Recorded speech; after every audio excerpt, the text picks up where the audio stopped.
They buried her in 3 coffins, bound in chains, but the knocking never stopped.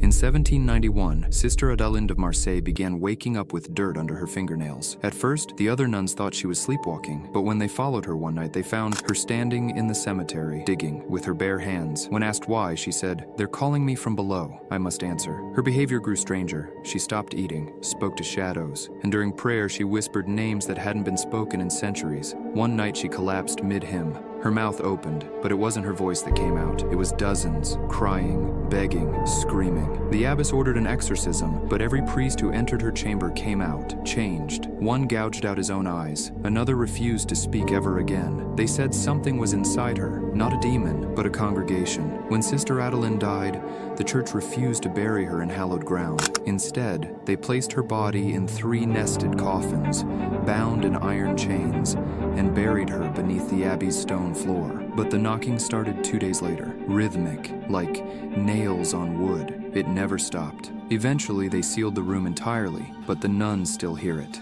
You can hear a voice beneath the floorboards whispering, "Let me out. They're still waiting."